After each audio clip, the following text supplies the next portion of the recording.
तो इसमें क्या दिया है, पहला प्रश्न हमारा है, प्रस्तुत पाठ के आधार पर यह कहा जा सकता है कि बच्चे का अपने पिता से अधिक जुड़ाव था, फिर भी विपदा के समय वह पिता के पास न जाकर माँ की शरण लेता है। आपकी समझ में इसकी क्या वजह हो सकती है? तो देखिए, पहली चीज हम आपको बहुत क्लियर बता दें, क्वेश्चंस के जो आंसर इसमें दिए हुए हैं, जो नीचे लिखे हुए हैं यहाँ पर, ये आप अपनी भाषा में भी लिख सकते हैं। जो अमूमन हिंदी हमारी मदर टंग है, इसलिए हमारे लिए लिखना इतना मुश्किल नहीं होता है। जो हम सोच रहे हैं उसे लिखना हमारे लिए बहुत इजी हो जाता है। तो यहाँ पर क्या दिया, बच्चा जो है वो अपने पिता से बहुत अत्यधिक प्रेम करता है, लेकिन माँ की जब उसके पास प्रॉब्लम आती है, विपदा आती है, तो वो अपनी माँ की तरफ भागता है। फिर उसके बाद में हमारा दूसरा क्वेश्चन आता है, आपके विचार में भोलानाथ और अपने साथियों को देकर सिसकना क्यों भूल जाता है? सिंपल सी चीज है, इसमें आप कैसे लिखेंगे? क्या होगा कि उसकी माँ उसको जबरदस्ती तेल लगा देती है तो वो रोने लगते हैं, लेकिन जब वो बच्चों को खेलता हुआ देखते हैं तो वो रोना भूल के उनके बच्चों के साथ खेलने में लग जाते हैं। क्यों लग जाते हैं? क्योंकि उस समय जब बच्चों के साथ, पिताजी के साथ वो गोदी में होते हैं और रो रहे होते हैं, तो उन्हें लगता है कि नहीं, हमें भी जाकर बच्चों के साथ एंजॉय करना चाहिए। हम यहाँ रोते रहेंगे तो पिताजी हमें गोदी में पकड़े रहेंगे, इसलिए वो जल्दी से रोना भूलते हैं और खेलने का मजा लेने लगते हैं। क्यों? क्योंकि उन्हें लगता है कि उनका खेल छूटा जा रहा है, उनके मित्र बहुत एंजॉय। फिर हमारा थर्ड क्वेश्चन है, आपने देखा होगा कि भोलानाथ और उनके साथी जब तब खेलते खाते समय किसी न किसी प्रकार की तुकबंदी करते रहते थे। आपको यदि अपने खेलों आदि में जुड़ी तुकबंदी याद हो तो लिखिए। इसमें जब हम बुक पढ़ेंगे तो उसमें बीच में बहुत सारी तुकबंदियां हैं, छोटे छोटे से गाने गाए जाते हैं। तो वही तुकबंदी अगर आप भी अपने बचपन में गाते थे, जैसे अक्कड़ बक्कड़ बम्बे बोर 80 90 पूरे 100, तो इस तरीके से दिया, जैसे अक्कड़ बक्कड़ बम्बे बोर, अटकन बटकन दही चटाके बन फूल मंगाले। तो जो भी आपको अपने बचपन का याद हो, जरूरी नहीं है जो यहाँ लिखा है आप वो लिखें, आप अपने बचपन में क्या चीजें करते थे वो लिखना है। एग्जामिनर हमेशा ये देखते हैं आंसर्स में कि आप कितना इनोवेशन कर सकते हैं।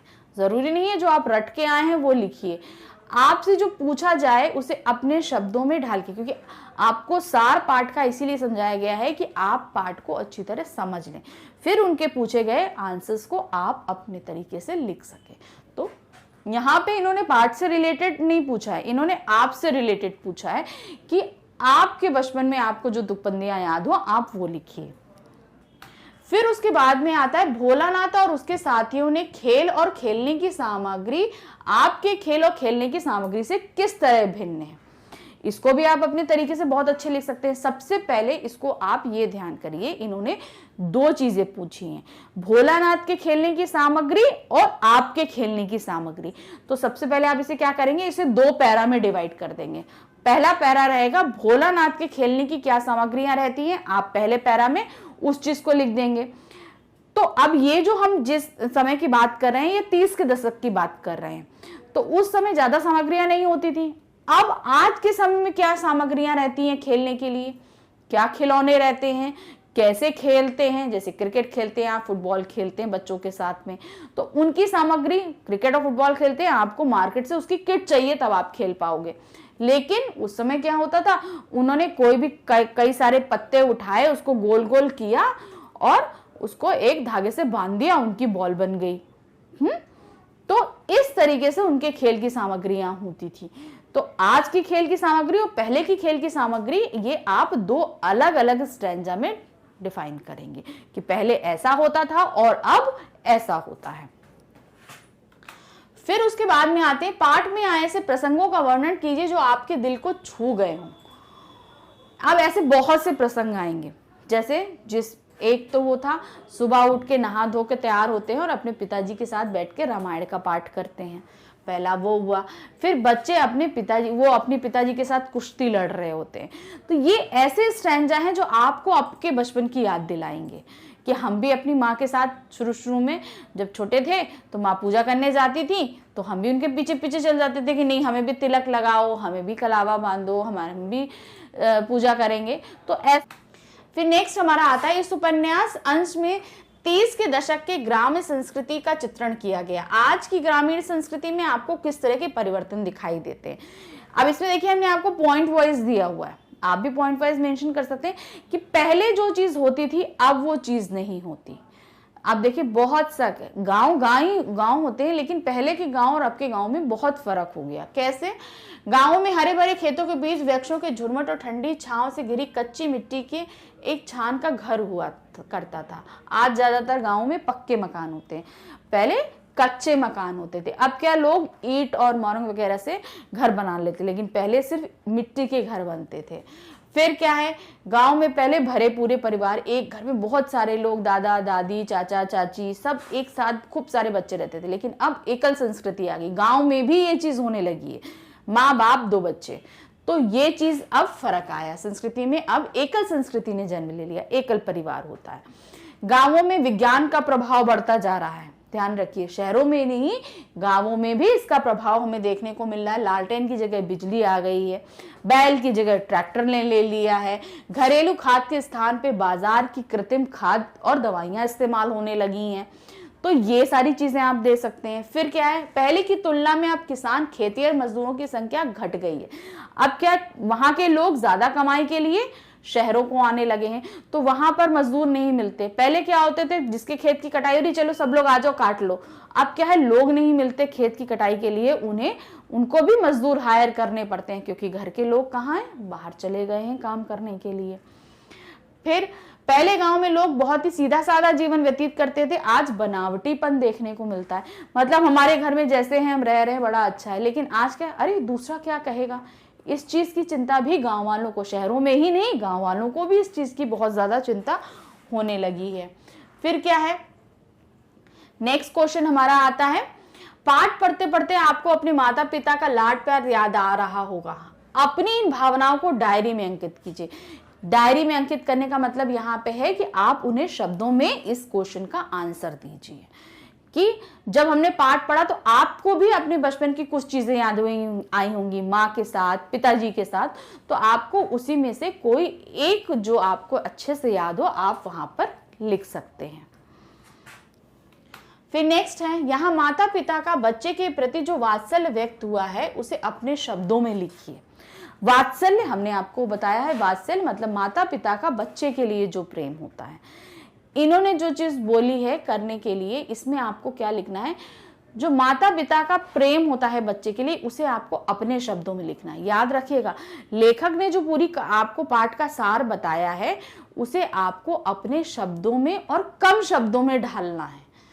इसी जैसे पिताजी के साथ वो खेलता था, सब कुछ करता था, ये सब देख के बहुत अच्छा लगता था, आप लोगों को भी अच्छा लगता था। फिर बीच में उसकी खेल, मित्रों के साथ खेल की 1-2 लाइन्स डाल दीजिए।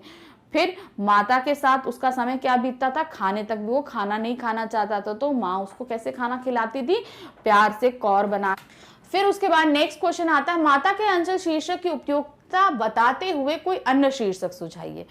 जो राइटर ने इस पाठ को शीर्षक दिया है माता का अंचल, क्यों दिया है ये आपको बताना है। क्यों दिया है, सबसे पहली बात तो ये बतानी है। अब इसमें फिर आपको वही काम करना है कि शुरू से लेकर आखिर तक की एक एक स्टोरी को थोड़ा थोड़ा सा एक्सप्लेन करना है कि किस तरीके से माँ पिताजी के साथ सोता, उठता, खेलता, नहाता, धोता, पूजा पाठ करता, खाना खाता, बाहर जाता, वहां पे भी शरारतें करता, मछलियों को दाना डालता, लेकिन एंड में आके उसे कहाँ सुकून मिलता, सुरक्षा मिलती, जब उसे तकलीफ होती तो माँ के आंचल में मिलती। इसलिए ये सबसे उपयुक्त शीर्षक है। लेकिन अगर हम कोई और शीर्षक देखना चाहें तो इसे हम माता का प्यार, माता की ममता, कुछ भी दे सकते हैं जैसे इसमें दिया गया है। फिर उसके बाद में आते हैं, बच्चे माता पिता के प्रति अपने प्रेम को कैसे अभिव्यक्त करते हैं।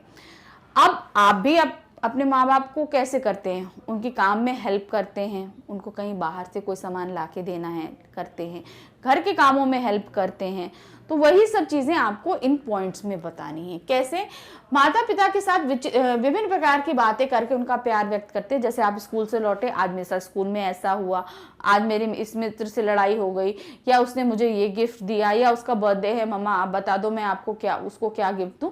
तो ये सारी बातें आप अपने माँ बाप के साथ शेयर करते हो, वो लिखिए।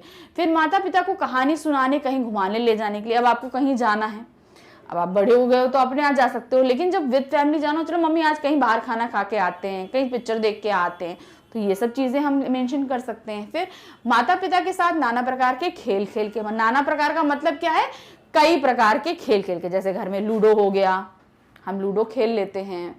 तो इस तरीके से बहुत से गेम होते हैं जो हम अपने माँ बाप के साथ खेल सकते हैं।